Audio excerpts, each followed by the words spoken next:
E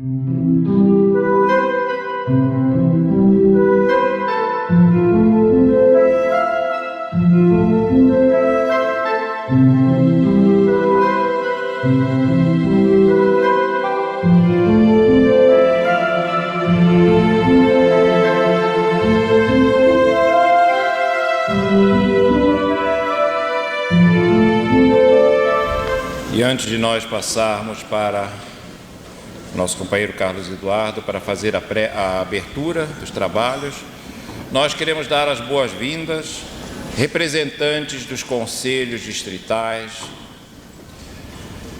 representantes de outras entidades como o USE, Aliança, bem como representante da LBV, Dr. Pedro Paulotti de Paiva, e outros que aqui se fazem presentes. E assim, nós passamos a palavra ao nosso diretor da área federativa, Sr. Carlos Eduardo, para que ele faça a preleção e abertura inicial desta manhã. Queridos amigos e irmãos, a alegria enorme de poder estar contando com todos a participar desse momento maravilhoso.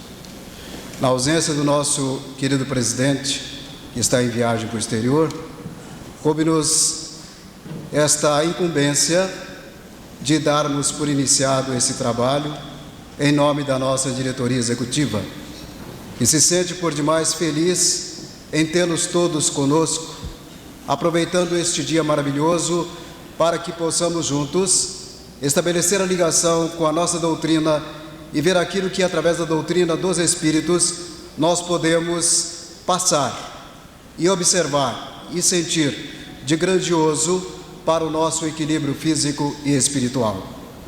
O objetivo deste dia foi que possamos estar analisando através de cada uma das palestras aquilo que teremos necessidade de estar orientados para manter o nosso templo sagrado, que é este corpo físico, naquilo que nós temos como título a saúde ideal.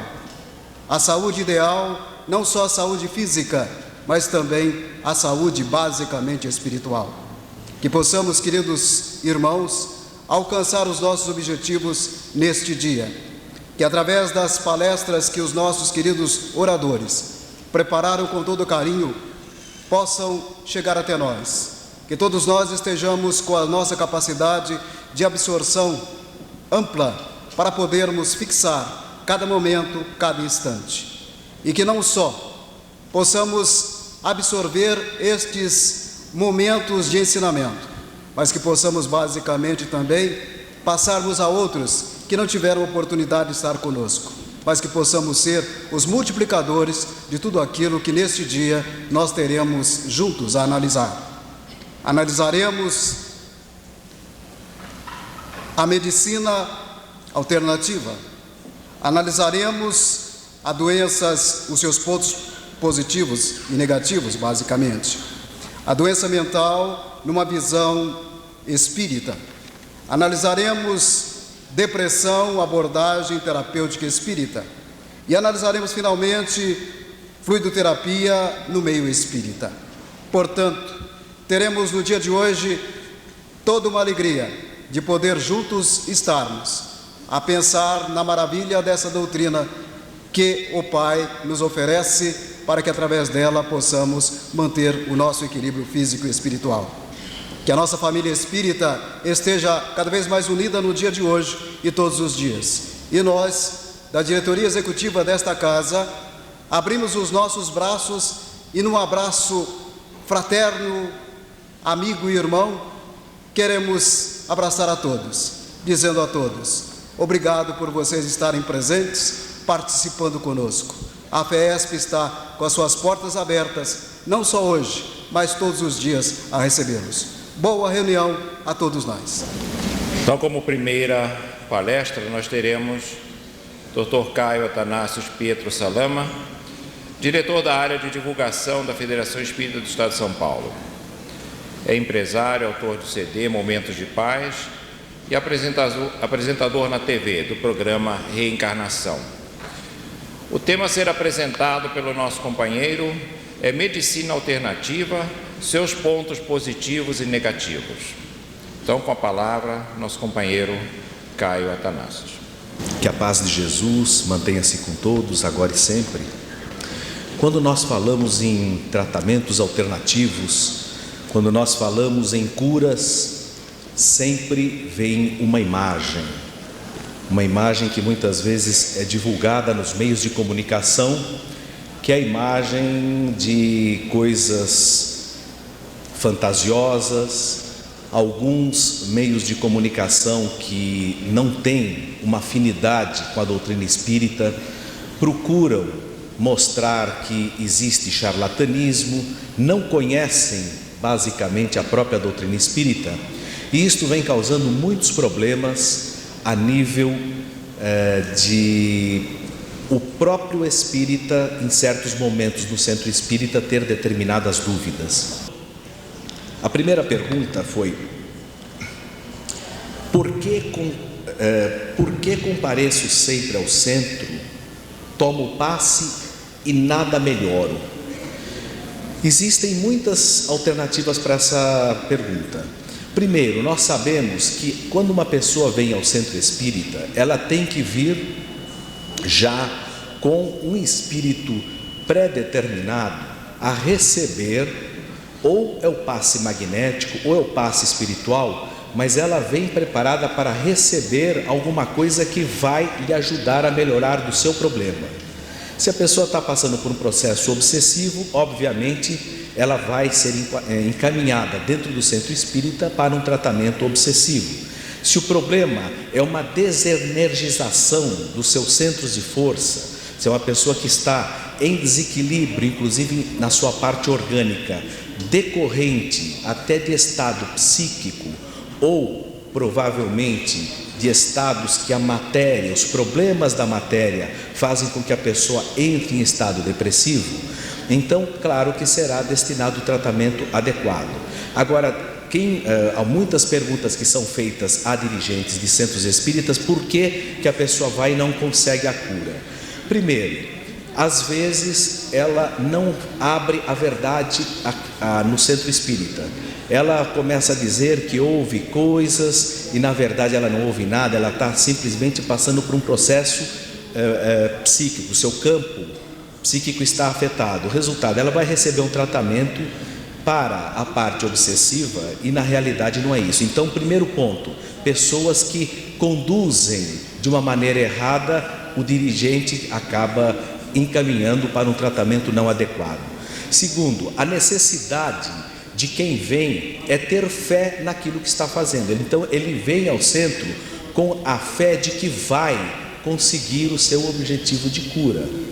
E tem pessoas que nós sabemos, eu vou filtrando muito também pelo que acontece aqui na unidade central. Muitas pessoas vêm e eles vêm como um desafio. Olha, eu já passei por diversos lugares, agora eu quero saber o que vocês espíritas vão fazer para resolver o meu problema. Óbvio que essa pessoa, ela não está aberta dentro do seu campo áurico, dentro de todo o seu campo energético, ela não está preparada para receber. Ela veio num desafio, às vezes como última instância. Então estas são algumas das alternativas e algumas das respostas que nós poderíamos dar às pessoas que fazem esse tipo de pergunta. E outra coisa, no centro espírita ela recebe o tratamento e recebe as orientações de alguns caminhos que deve seguir. É orientado que faça o evangelho no lar, é orientado que ela mantenha uma vida um pouco mais regrada, se ela está em estágios de desregramento em sua vida, e a pessoa muitas vezes não faz isso. Então esta é outra causa que nós detectamos com o passar dos tempos. A pessoa vem no centro espírita, recebe o seu tratamento espiritual, vai voltar daqui a uma semana seguinte, mas durante essa semana ela não faz nada para melhorar o seu eu interior. Ou seja, é a mesma coisa que nós darmos um pedaço de doce a uma criança.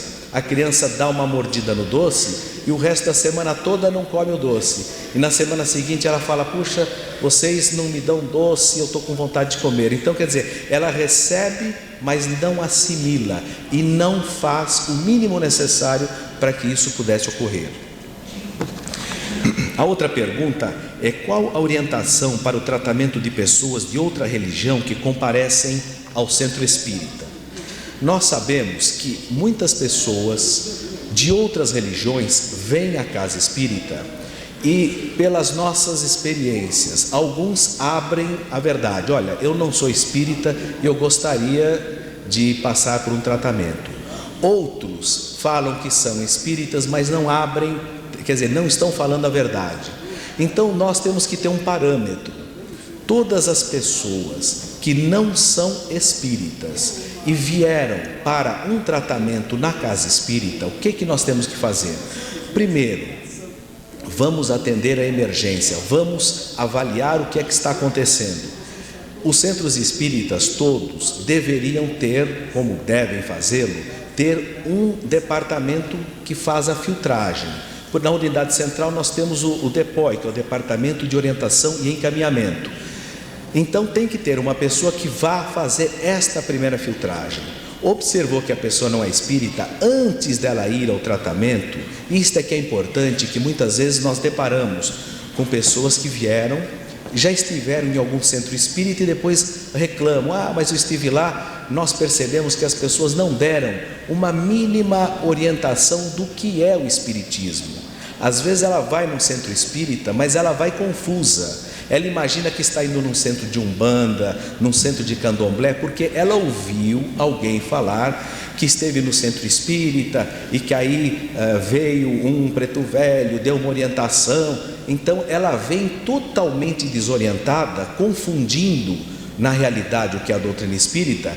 E se não houver esta conversa inicial, se não houver um diálogo de alguns minutos, para que ela pelo menos situe-se do que é que ela veio, para que ela veio e o que é que o centro espírita tem a oferecer. Ou seja, para ela ter o pleno conhecimento de que não vai ter soluções imediatas, que se ela veio à busca de conversar com espíritos, ela logo vai ter a primeira decepção, mas vai ver que a coisa é séria. Não é chegar numa casa espírita para conversar com espíritos, para darem orientações. E via de regra, muitas pessoas como essa, às vezes vêm, nós estamos falando de cura, elas vêm com um problema de doença, porque ouviram falar que alguém conversou com uma entidade e foi curado, ela quer a mesma receita. E nós não trabalhamos com receita na casa espírita, nós vamos tentar mostrar a essa pessoa os caminhos que ela terá que passar para fazer a sua própria reformulação interior, para que aí os resultados comecem a surgir, independente do tratamento espiritual que ela vai fazer, pela sua própria força e vontade. A outra pergunta: por que o objetivo principal do espiritismo não é curar o corpo? Muitas pessoas que já vieram, o que eu vou falar vale para os centros espíritas. As pessoas vêm muitas vezes com um problema e recebem todas essas orientações que eu estava acabando de dizer. E muitos dizem: mas por que o centro espírita não faz como nos primórdios, como nos primeiros tempos, que nós tínhamos alguns fenômenos, tinham alguns médiuns que recebiam entidades espirituais, psicografavam. Isso, claro, tudo isso existe, mas era uma maneira de trazer a pessoa para a casa espírita em função do contato entre os dois mundos. Esse tempo já passou. Hoje o espiritismo não precisa aparecer com nenhum fenômeno para trazer ninguém à casa espírita. A finalidade da doutrina espírita é outra muito mais importante. Por isso, respondendo a essa pergunta que muitas pessoas fazem, por que nós no meio espírita não damos uma prioridade maior às curas? Porque não divulgamos as curas? Porque isso traria mais adeptos.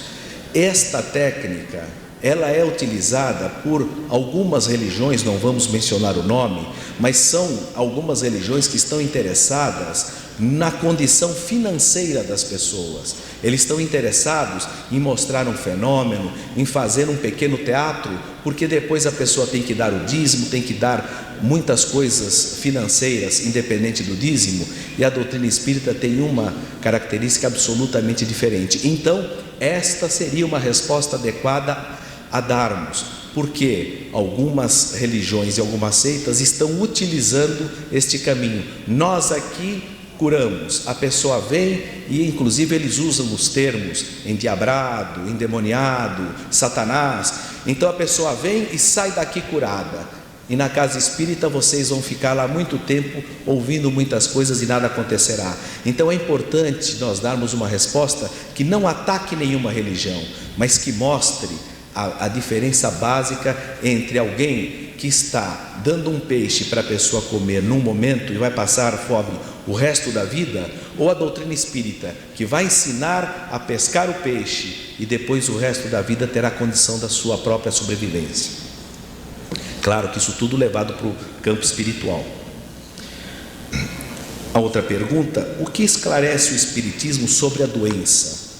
Nós poderíamos dizer o seguinte: em relação à doença, a doutrina espírita, algumas pessoas no meio espírita têm dado uma informação muito errada. Qualquer doença que surge, isto é um problema da lei de causa e efeito. Como nós podemos fazer uma afirmação absurda como essa? E esta afirmação eu já ouvi de pessoas com algum tempo de doutrina. Se uma pessoa, desde os seus 15 anos de idade, fuma um maço de cigarro por dia, quando está com seus 35 anos, é portadora de um tumor maligno no seu pulmão, isto é um problema que veio de outra vida? Isso não é, isso foi causado pela própria pessoa através da sua livre vontade. Então nós não podemos dar esse tipo de resposta. Todas as vezes que perguntar como o Espiritismo encara a doença, ele encara da seguinte maneira: nós temos um corpo carnal que nos é emprestado temporariamente pelo Pai para nós darmos avanços na nossa parte espiritual durante uma encarnação, nos múltiplos estágios de vida, nos diversos mundos, dependendo da evolução de cada um. Ora, este corpo carnal, vamos supor que nós tivéssemos um estágio de 63 anos nessa vida, estávamos com uma programação de vida de 63 anos. Se de repente a pessoa começa a ter desregramentos na sua alimentação, desregramentos na sua vida, no normal, no cotidiano, dorme às 4 horas da manhã, passa uma vida muito irregular, em noitadas onde não está fazendo nada edificante, ela está lentamente prejudicando o seu organismo. Bebidas, alguns com tóxico, mas eu não quero ir muito adiante com tóxico, estou falando de coisas do cotidiano. Pessoas que comem coisas gordurosas, elas simplesmente agridem o seu organismo constantemente. De repente surge um problema e ele vai desencadear alguma doença no futuro que vai antecipar. Ao invés dos 63 anos, ela foi desencarnar com 61 anos. Isso, diante do mundo espiritual, é um micro aspecto suicida. Ou seja, ela extraiu 2 anos das experiências que teria que coletar aqui no nosso planeta. Ela extraiu isso através dessa alimentação, ou da bebida, ou do cigarro, não importa o que. Então, quando nós falarmos em doença, existem os 2 estágios para falarmos. Um é a doença adquirida através das nossas próprias imperfeições. O outro, realmente, muitas vezes nós estamos numa vida ajustando alguns problemas do passado, e de repente uma pessoa que tem uma vida absolutamente adequada, uma vida super regrada, mas surge num determinado momento surge uma doença grave. E também existem as doenças que são contraídas através de epidemias, que aí de repente a pessoa está tranquila, vem uma epidemia, como já aconteceu no mundo tantas e tantas vezes. Ela é partícipe de um momento aonde ela estaria enquadrada para passar por aquilo. Aí sim, nós vamos tendo as respostas devidas para cada caso. A outra pergunta: por que as pessoas que submetem-se a cirurgias espirituais não sentem dor. Existem cirurgias espirituais, provavelmente, quem não, aqui é uma síntese de perguntas que vieram em maior incidência dos centros espíritas. Existem alguns que nós não poderíamos, eu não chamaria de espíritas, aliás também tem isso um pouquinho mais adiante. Existem pessoas que andaram fazendo uma fantasia muito grande, andaram aparecendo na televisão, andaram cortando as pessoas e as pessoas não sentiam dor. Isto, claro que é possível, nós vamos responder mais adiante. Agora, está dizendo por que não sentem? Porque neste momento, imagine o que é para o mundo espiritual, atuando através de um espírito, não importa essa titulação, Dr. Fritz, Dr. Hans, não importa o nome, mas às vezes um espírito, pode ser um espírito que teve mulher ou homem, a vida como mulher ou homem na última encarnação, que está atuando. Ele tem todas e as plenas condições de fazer com que não sinta a dor.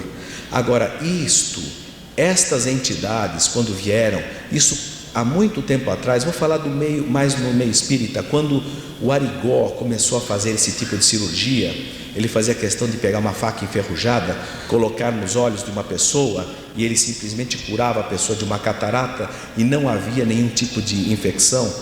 Então, isto é uma maneira, um chamativo, não para a doutrina espírita, mas para a existência das múltiplas vidas, para a existência de um outro mundo, para que as pessoas incrédulas sintam que existe muita coisa depois dessa vida de 40, 50, 80 anos que vivemos.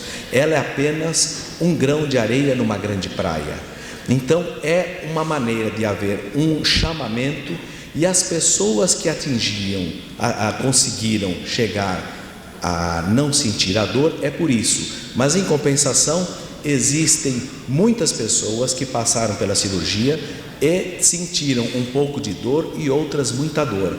E uma coisa a mais que eu gostaria de falar: o Edson Queiroz, que foi um médico que teve uma divulgação muito grande na mídia, ele recebia também pelas palavras o Dr. Fritz. Parece que todos que falam alemão são Fritz, então nós vamos receber o Dr. Fritz. Ele, num determinado momento de sua vida, ele começou a receber dinheiro. Quando ele começou a receber dinheiro, ele saiu frontalmente da doutrina espírita. Tanto que a Federação Espírita de Pernambuco, numa época que eu estive lá, eles estavam desfiliando da federação e não queriam mais que ele nem frequentasse mais. Muito bem, aconteceu que num determinado dia, esse espírito, entre aspas, Fritz, deu um susto nele. Ele simplesmente não anestesiou, e quando ele cortou a pessoa gritou o horror de dor. Isso tudo falado por pessoas que estavam presentes. Então vocês vejam, esse é um caso. E depois, mais tarde, o Dr. Fritz simplesmente foi se afastando. E ele, como era médico, e como fez da sua mediunidade uma maneira de angariar dinheiro, e não era muito, porque as pessoas do exterior tinham que pagar em dólar para ele, o que aconteceu? Ele foi tomando aqueles caminhos do declínio total. Afastado, ele continuou a operar, ele chegou ao cúmulo de fazer uma coisa que pouca gente sabe. Como médico, ele viu que não tinha mais condições daquela anestesia espiritual, ele continuou a fazer determinadas cirurgias anestesiando as pessoas. Ele falava que isso era mandado do plano espiritual, não era, ele anestesiava, tinha que passar um tempo, mas isso já foi quase na época que ele já estava perdendo a sua condição maior, até que aconteceu o acidente com ele. Então, queria deixar bem claro esses detalhes, que é para nós não misturarmos. Existem cirurgias espirituais que não são feitas com corte, e que diversas pessoas conversaram conosco já, e depois, às vezes na hora não acontece nada, a pessoa em casa sente uma dor, pequena dor no local. Então não vamos nunca afirmar isso, só que isso acontece na maioria dos casos, quando realmente é uma atuação espírita, quando a coisa está sendo feita com seriedade. Bom, Para nós identificarmos a seriedade do médium de cura, nós temos primeiro que conviver e conhecer. Não é chegar uma pessoa numa casa espírita e falar: olha, eu estou vindo de outra cidade, de outro estado, eu tenho feito muitos trabalhos, tenho participado de trabalhos de cura. Primeiro, se ele é sério, ele tem que ter as mínimas condições que são os pré-requisitos de um médium que trabalha com cura. Quais são? Primeiro, tentar ter uma higienização mental muito grande, ou seja, pessoas que vão abolir totalmente do seu vocabulário palavras de baixo calão. Isso que eu vou falar é muito sério, viu? Porque tem muito espírita que na casa espírita ele é bonzinho, e nós temos informações que sai da casa espírita, ele faz coisas absolutamente diferentes daquele comportamento. Pessoas que respeitam orientações que o mundo espiritual dá, porque a mim já foi dado mais de uma vez. Quando nós vamos trabalhar num trabalho de cura, nós deveremos no mínimo manter, não nos alimentarmos com carnes. Esse detalhe ele demora, mas ele tem uma explicação bem tranquila, bem fácil. A pessoa que vai trabalhar com cura, ela tem que estar com o seu campo energético em plena carga para poder, já que é um médium, ele tem que estar com todo o seu magnetismo apto, em condições para poder ajudar aquilo que os amigos do mundo espiritual precisam. Ele não deve manter relações sexuais no dia, e em alguns casos pode até num dia anterior. Não deve ficar discutindo com os outros. Não, aquele caso que eu mencionei, eu presenciei uma pessoa que saiu comigo, foi fechado na rua, mas não teve dúvida, ele abriu a janela e falou uma meia dúzia de barbaridades para a pessoa. Só que na casa espírita, quem vê pensa que é um espírito de luz, pelo comportamento. Se fosse católico, eu diria que parece um anjo, né? Então, esses comportamentos vão fazendo com que os centros de força do médium de cura sejam constantemente realimentados por ele próprio, com as boas energias, fazer bons pensamentos, ter o hábito, mas não pode deixar de ter o hábito de pelo menos fazer uma prece e uma vibração bem grande, atingindo os principais problemas que ele encontra na vida, no dia a dia e para o mundo todo, de manhã e à noite. Ele deverá fazer pelo menos isto, fazer o evangelho no seu lar, ou seja, ele está preparando totalmente, eu vou usar um termo inadequado, o equipamento.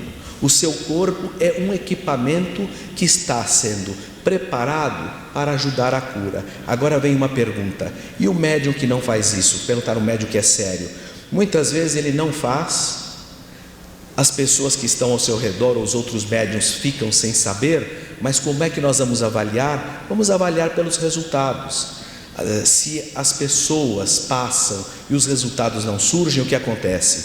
Ele está irradiando magneticamente, inclusive através das forças do próprio campo eletromagnético, ele está irradiando toda aquela energia negativa, toda aquela a pessoa que é normalmente irritadiça, aquela pessoa que fala tem o pavio curto, esse não deve ser médium de cura nunca, porque se ele tem o pavio curto, ele está explodindo com todo mundo, ele tem uma atitude anticristã e constantemente carregando dentro do seu próprio campo áurico que energias negativas. Como que pode uma pessoa que está com essas energias alimentar alguém que está precisando de energias curadoras? Então estas seriam algumas das situações básicas, fora as outras que fazem parte natural do dia a dia. Ser uma pessoa honesta, correta, trabalhadora, isso nem precisaria mencionar. Eu quis mencionar mais a parte pessoal de como poderemos avaliar a seriedade de um médium.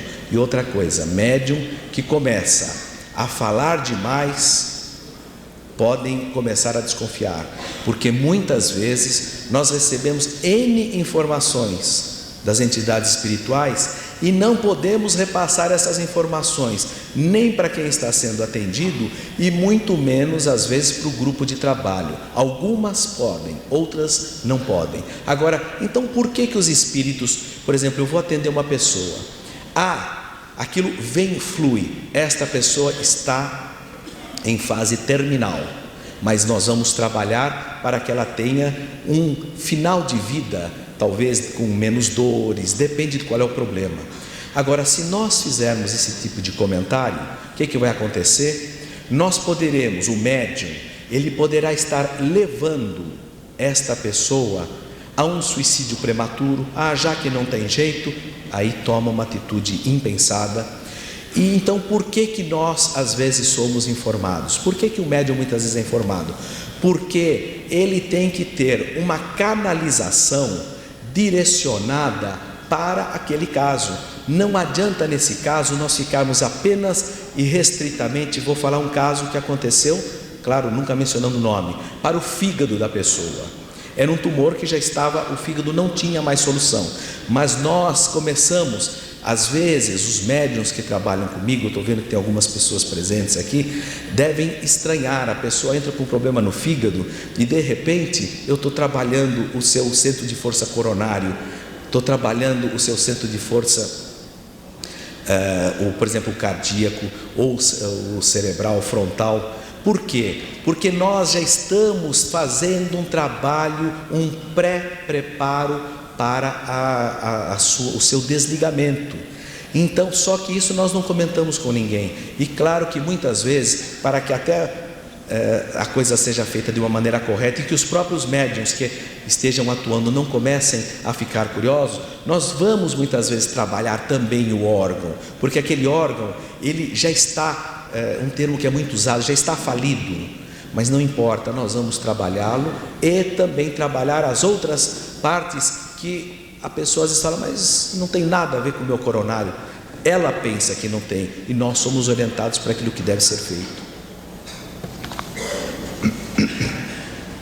Somente os médiuns que atuam gratuitamente conseguem curar.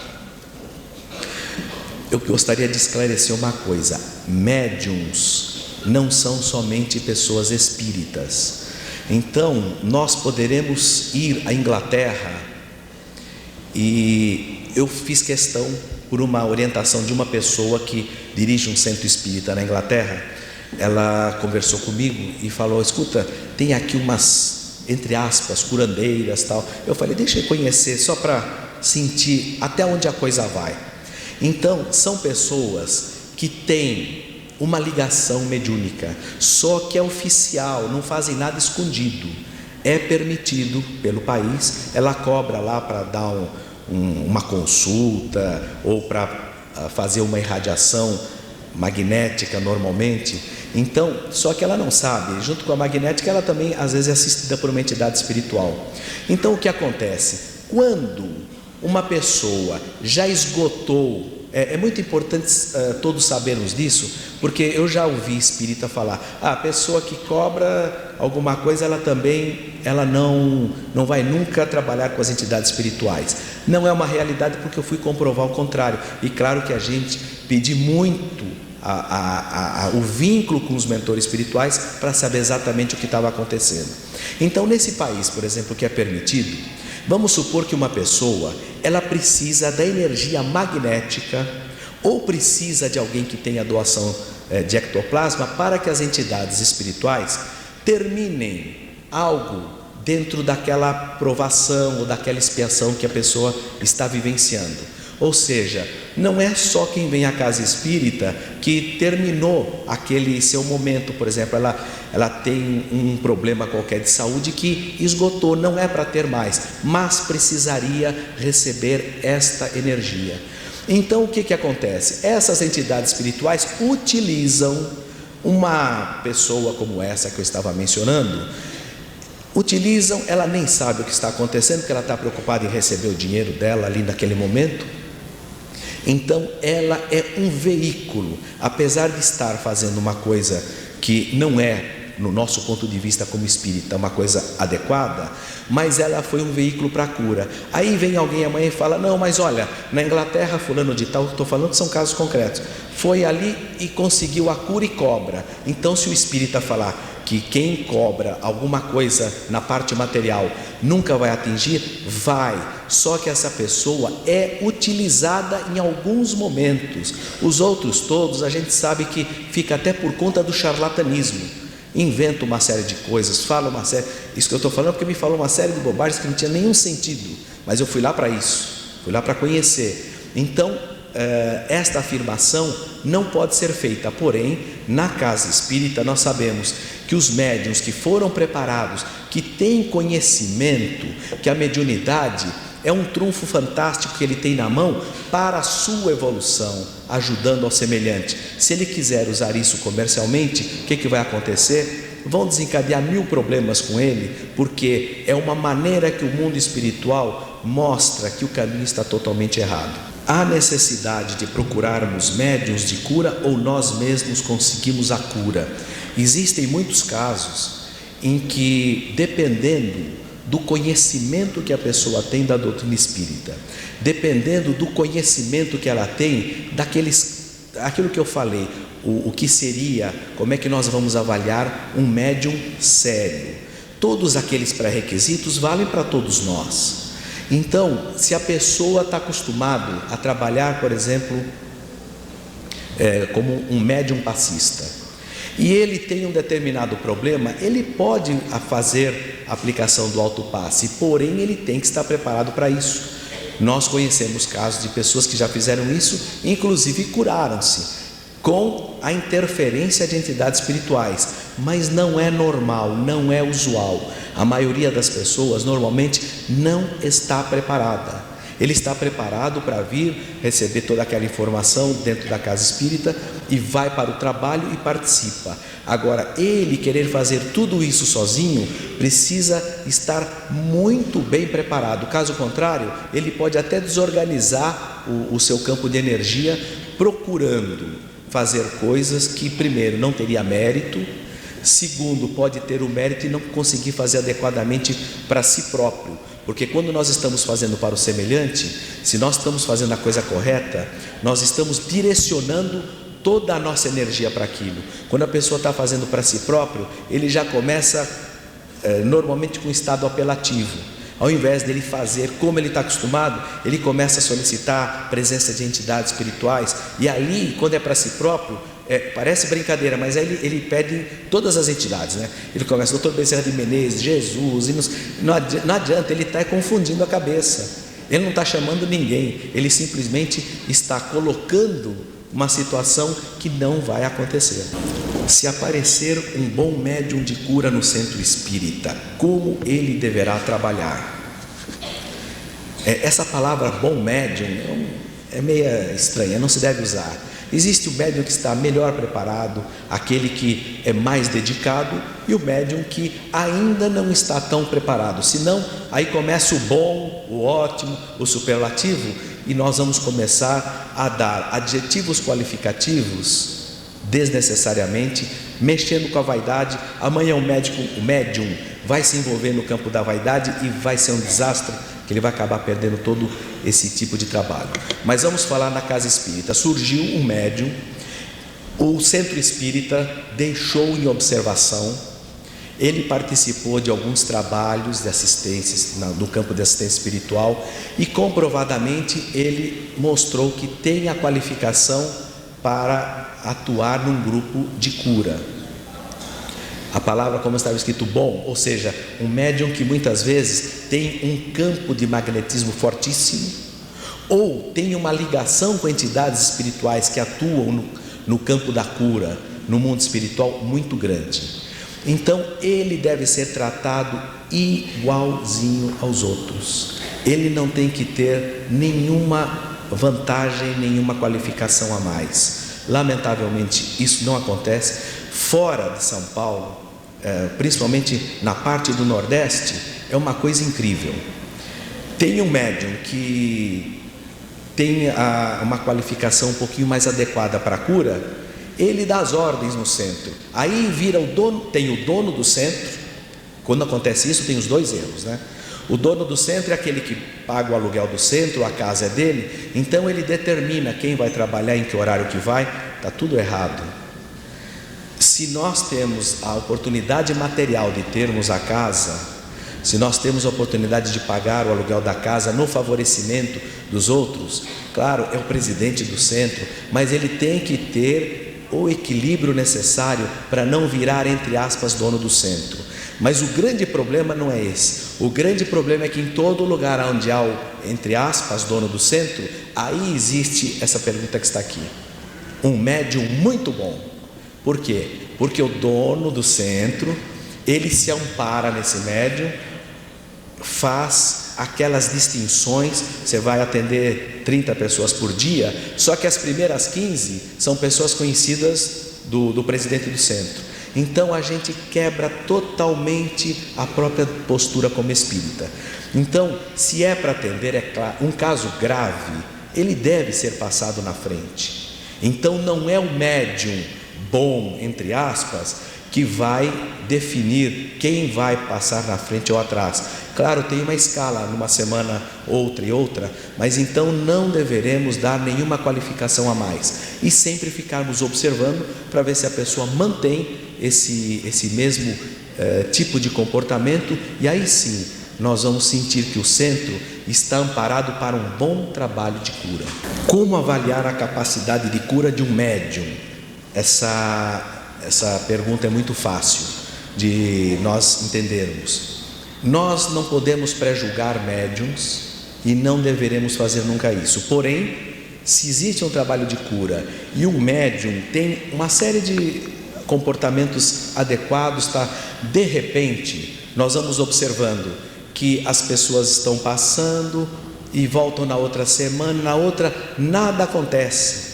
Será que temporariamente vieram para esse tratamento somente as pessoas que não têm mérito de atingir a cura para nada?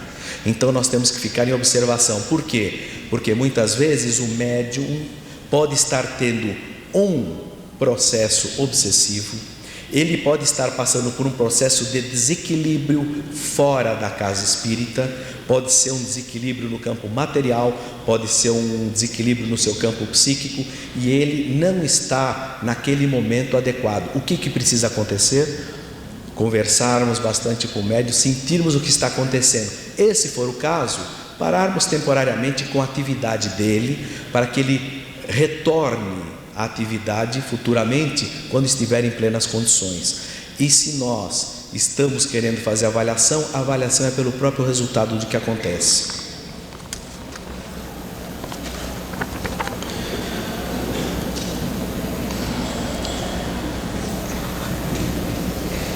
Está de acordo com a doutrina usar aparelhagem cirúrgica nas curas? Bom, para usar aparelhagem cirúrgica, é aquilo que eu estava mencionando. Na casa espírita nós não deveremos utilizar. Por quê? Porque para que sejam utilizados qualquer tipo de aparelhagem cirúrgica, nós deveremos estar diante de um médium de cura que não trabalhe, vejam só, que não trabalhe por inspiração, nem por contatos telepáticos, e muito menos só pela ligação mente a mente, de perispírito para perispírito. Nós vamos ter que estar com alguém que esteja absolutamente inconsciente, que é o caso desses que eu mencionei, o Arigó, mais recentemente também com muitos problemas, inclusive respondendo a alguns processos criminais, o Rubens, esse moço do Rio de Janeiro que estava também recebendo o Dr. Fritz, recebendo, diz ele, né? Então, esses atuam com aparelhagens. Resultado: qualquer coisa que saia do normal, vai acontecer o que aconteceu com o Rubens. O caso dele foi o mesmo, começou a entrar no campo financeiro, começou a cobrar, e de repente começaram a surgir problemas, inclusive problema que teve a morte do corpo físico de uma pessoa que foi atendida, causada por um processo infeccioso causado pela instrumentação que ele usou. Por isso que ele está respondendo hoje um processo criminal, não só esse, mas alguns outros.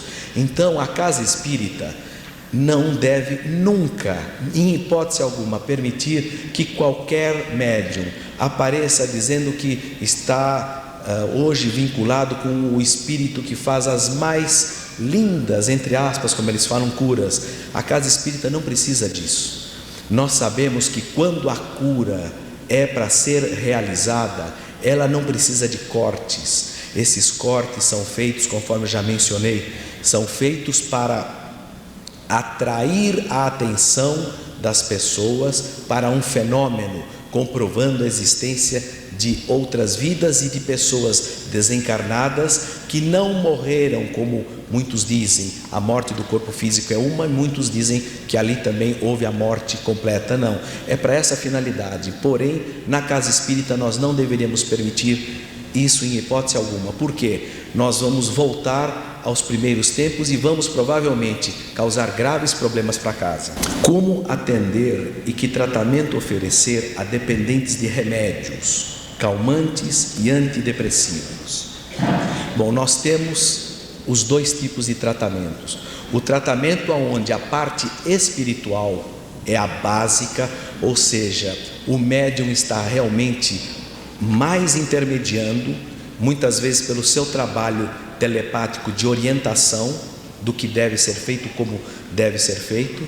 Nós temos o trabalho que muitas vezes ele faz isso, mas precisa do seu campo magnético, e nós temos o trabalho que está apenas voltado para o campo magnético. Muito bem, se nós sabemos que uma pessoa está tomando antidepressivos ou calmantes, ela tem que passar por aquela entrevista inicial que nós comentamos. Por que você está tomando antidepressivo ou está tomando calmante? O antidepressivo é a pessoa que constantemente está em estados de depressão, ou os termos usuais falam, estou com baixo astral, estou para baixo, essas coisas. Então, ela pode estar assim por duas razões: por um problema obsessivo ou por um problema seu, interior, psíquico. E nós sabemos que existem estados depressivos que não são somente do campo psíquico, mas são reações químicas do nosso próprio corpo, do nosso próprio organismo. Então, para isso existem antidepressivos específicos. Muito bem, se a pessoa está passando por um processo obsessivo devido à sua parte psíquica, não adiantará nada nós ficarmos fazendo um tratamento de desobsessão, porque ela não está passando por esse momento, por esse processo obsessivo. E vice-versa, uma pessoa que está passando por um processo obsessivo, nós vamos ficar atuando, mas às vezes o problema todo é um psiquiatra, o problema todo é um psicólogo. Então a casa espírita tem que ter esta sensibilidade no tratamento das pessoas, para, quando for necessário um tratamento através de um psiquiatra e de um psicólogo, ela não ficar deixando a pessoa ficar meses e meses com tratamento desobsessivo, quando muitas vezes, se tivesse um obsessor, às vezes ele já está doutrinado, ele já está muito longe. O problema continua, por quê? Porque ela passa por esse estágio de depressão. E o que vai acontecer? Ela entra em depressão, cai totalmente o seu campo energético, e aí facilita a volta de um obsessor. Então veja, aí fica um ciclo vicioso. Ela volta na casa espírita, detectam de novo, tá com processo obsessivo. Elimina o processo obsessivo, não trata o outro, e assim nós já vimos casos de pessoas que ficam anos. São pessoas também que não escutam, elas são orientadas e elas acham que só devem fazer tratamentos espirituais, e outras é o contrário, né? Como nós encontramos tantas pessoas que não querem nem ouvir falar em tratamento de desobsessão, e muito menos na doutrina espírita. Passam a vida toda passando por medicamentos fortíssimos, quando o problema delas não era nada disso, era simplesmente um tratamento de desobsessão. Deve-se como agir e que tratamento oferecer aos trabalhadores do centro que sistematicamente se queixam de estresse. Bom, isso aqui é a coisa mais tranquila, né? Não há um centro espírita que de repente não chegue o médico e fala: estou muito cansado, estou estressado. Às vezes a pessoa não sabe nem o que é o estresse. Ele ouviu falar que está cansado, é sinônimo de estressado. Nós sabemos que não é nada disso. Todas as vezes que um trabalhador da casa espírita, ele disser que está estressado, está cansado, vamos apurar direitinho o que está acontecendo, que às vezes essa pessoa não tem vínculo nenhum com a parte espiritual, que quando os médiuns falam isso, às vezes eles falam que estão estressados devido a estarem fazendo muita doação de suas energias nos trabalhos. Às vezes ele está com um trabalho material que ele dorme 4 horas por dia, 3 horas por dia, então ele está cansado por outras razões. Só que tem um detalhe: quando a pessoa está com um cansaço físico muito grande, ele está desvitalizando alguns dos seus centros de força. Então ele não está adequado naquele momento para o trabalho. Então nós vamos averiguar bem, se for o caso, ele fica um tempo afastado, ou ele passa por um tratamento apenas para receber o passe magnético, ou seja, ele está precisando revitalização para sair daquele estágio de cansaço. O que dizer daqueles que fazem curas espirituais e não são espíritas? Já mencionei isso no meio de uma resposta anterior. Existem muitas pessoas que não são espíritas e que, tirando o caso aquele que eu mencionei da Inglaterra, vamos falar aqui no nosso dia a dia, existem muitas pessoas que nós sabemos que não sabem absolutamente nada sobre a doutrina espírita, mas eles, com o passar do tempo, perceberam que tem um poder de cura. Chega alguém: nossa, eu estou com uma dor de cabeça. Um dia, eu vou falar agora um caso que é real. Um dia uma pessoa falou: olha, deixa eu mexer aqui nessa partezinha da sua cabeça. A pessoa passou a dor de cabeça. Surgiu um outro caso, resultado: esta pessoa não é a simples dor de cabeça, ela depois foi mais adiante. Ela tem a propriedade de curar com o seu campo magnético. E quando nós somos apresentados à pessoa para poder conversar e ver, nós vimos que ela também tinha a presença de entidade espiritual. Mostrei, conversei, expliquei, falei: olha, você teria que fazer um curso. Nesse curso você vai aprender muita coisa e vai conseguir adequar isso. Olha, isso deve fazer uns 10 anos. A pessoa não quer saber de fazer e continua ajudando muito aos outros fazendo esse tipo de cura. Então vejam, é uma pessoa que, pelo que eu conversei na época, conheço quem nos apresentou, ela tem amizade conosco até hoje, mantém uma vida regrada, é uma pessoa boa, é uma pessoa que tem aquela palavra amiga, ou seja, ele faz tudo certinho. Ele não é espírita, está fazendo as funções de um médium de cura, mas não pode ser chamado de médium em hipótese alguma. Não, isso aqui, eu só acredito no que está acontecendo aqui, não sei o que está acontecendo, mas não quero ser chamado de médium. Então é possível, claramente, que qualquer um de qualquer religião, ou inclusive ateu, possa fazer isso. Doutrinariamente, que contribuição a cura traz ao frequentador do centro espírita? Na parte doutrinária, nós, quando nos nossos cursos orientamos as pessoas, nós mostramos tudo o que acontece, mostramos a lei de causa e efeito e mostramos que muitas e muitas vezes os nossos problemas orgânicos, eles passam por um processo já de esgotamento, quando nós temos alguma doença crônica, ou diante da nossa postura, da nossa melhora interior, ou seja, a reforma íntima que o centro espírita vai lentamente, a cada aula, a cada momento, a cada vez que ele frequenta o centro. Então a pessoa vai observar o quê? Dentro da casa espírita, eu mudei o meu comportamento. Parei de explodir, parei de ficar brigando em casa toda hora, parei de entrar em desarmonia. Então ela foi criando situações, ela foi reformulando o seu campo energético e por si só já foi sentindo melhoras. No momento que aconteceu esta atuação através de um tratamento espiritual e ela obteve a cura, ela primeiro sabe o que aconteceu. Segundo, aquilo para ela é um grande despertar para a maior das realidades, ou seja, todos os males, isso já entra a parte da doutrina, todos os males podem ser melhorados em função de seguirmos bem religiosamente as condições doutrinárias, as condições básicas que o próprio Evangelho segundo o Espiritismo vai mostrando.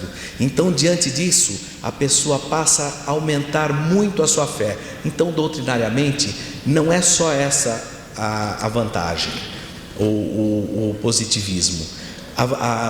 O mais positivo é que as pessoas que estão ao redor, parentes, amigos, todos são despertados para uma situação. Ela conseguiu um objetivo, conseguiu uma cura, porque também mudou muito o seu comportamento. Devemos acreditar em tudo que é falado? Não. Nós, mesmo nos trabalhos de cura, nós não devemos acreditar em tudo que é falado.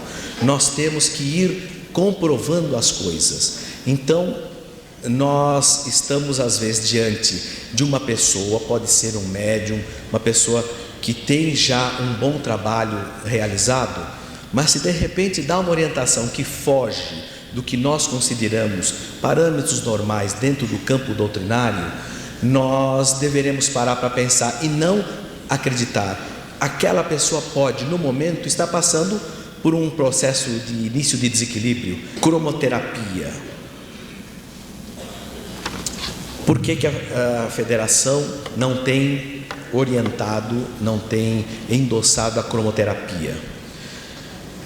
Eu vou comentar com vocês dando um exemplo. A cromoterapia, há muitos anos atrás, foi feita aqui na Unidade Central. Inclusive, uma das pessoas que dirigia, ela depois saiu da federação, foi fazer esse trabalho extremamente sério, lá na Casa do Caminho, e durante alguns anos, minha mãe já desencarnou há 9 anos, minha mãe chegou a trabalhar, então isso é uma coisa já bem antiga. Acontece que esta médium, quando era feito o trabalho através da cromoterapia, ela tinha um campo mediúnico fantástico. Então ela observava todas as aplicações e as cores que eram feitas, e principalmente eu acompanhei um pouquinho desse trabalho, não na federação, mas foi lá na Casa do Caminho. Ela orientava os médiuns que davam a sustentação para o que estava sendo realizado naquele momento. Olha, nesse momento está sendo feita uma aplicação no coração, eu vou dar uma cor qualquer, com a cor azul. Então todos os médiuns concentrados, claro, médiuns doadores preparados para trabalho de cura, não é um médium qualquer que está iniciando, um médium muito preparado. Então esses trabalhos tinham bastante resultados positivos. Acontece agora dois inconvenientes. Primeiro, se nós formos à busca das literaturas de cromoterapia, nós vamos encontrar não só alguma literatura na própria religião espírita, na própria doutrina espírita, claro que aí voltado para, se não me engano, tem uma obra do Edgar Armond, mas nós encontramos diversas obras de outros segmentos espiritualistas e alguns, claro, reencarnacionistas. Acontece que eu peguei numa época, foi nessa época que eu estava pesquisando a cromoterapia, que eu participei desses trabalhos, eu analisei detalhadamente todos os livros e todas as obras, e existem incoerências. Por exemplo, agora eu não vou mencionar as incoerências da onde que vieram. Vamos supor, uma religião X, ela determina que para problemas cardíacos deve-se utilizar a cor verde, ou através, aí tem 2 sistemas, tem o sistema das lâmpadas e da interferência mediúnica dos médiuns. Então é só o verde, mas em compensação nós vamos ver uma outra obra que já vai dizer que é para usar o lilás. Então, afinal de contas, é o verde ou é o lilás? Primeiro grande problema. Segundo problema, Esta médium que trabalhou aqui, que eu estava mencionando, ela tinha essa ligação muito íntima com, não só no campo da vidência, mas com o trabalho de cromoterapia. Acontece que na ausência desta pessoa, não existia, num determinado momento, não estou falando dela, vamos falar em qualquer lugar, alguém que veja com aquele momento de clareza total que incidência está sendo aplicada e aonde. Então o que vai acontecer? Ou o trabalho de cromoterapia vai fiar-se nas literaturas, olha, o problema está sendo no olho direito, então vamos fazer isso. Se for sistema de lâmpadas somado ao sistema das irradiações dos médiuns, se for individual não importa. Acontece que e cada um foi criando uma técnica para cromoterapia. Resultado, às vezes nós estamos fazendo uma irradiação totalmente errada e ao invés de ajudar a pessoa a curar, nós estamos prejudicando. Então, eu já vi que não só aqui, mas um pouquinho mais adiante, tinha uma outra pergunta sobre a aplicação nos centros espíritas. A federação não indica, a unidade central não aplica por estas razões. Nós poderemos muitas vezes, e aqui vale, eu já vou unir, como não vai dar tempo, uma pergunta que eu vi lá no final, as pessoas que utilizam Cristém Centro Espírita, que lamentavelmente tem feito esse trabalho, confundindo a cabeça das pessoas, usando cristal e usando outros caminhos. Então, por que nós não indicamos? O cristal tem energia? Tem. As pessoas estão aptas e sabem exatamente como trabalhar e qualificá-lo? A maioria não. Só que ouviu que tem energia, vamos trabalhar. Realmente tem. Qualquer pessoa que tem uma mediunidade apurada e é sensível, nós notamos, realmente existe. Mas saber utilizar e saber manipular, é por isso que a cromoterapia foi abolida. De repente nós vamos manipular errado, ao invés de ajudar, nós estamos prejudicando. É por essa razão que nesse trabalho de cura, nós vamos utilizar o nosso eu interior. Eu já vou encerrar. Nós vamos utilizar o nosso eu interior. Nós poderemos curar através de todo aquele preparo que eu mencionei que a pessoa deve ter, e curar através da nossa mente, porque se nós estivermos bem preparados, nós poderemos ser um elo catalisador fantástico de energia. O mundo espiritual e a energia cósmica não precisa só estar querendo apoiar-se nos espíritos. Os espíritos estão somando, mas nós poderemos fazer todo esse trabalho sem precisar das cores, sem precisar dos cristais, mas com a nossa mente, contanto que ela esteja absolutamente preparada para isso.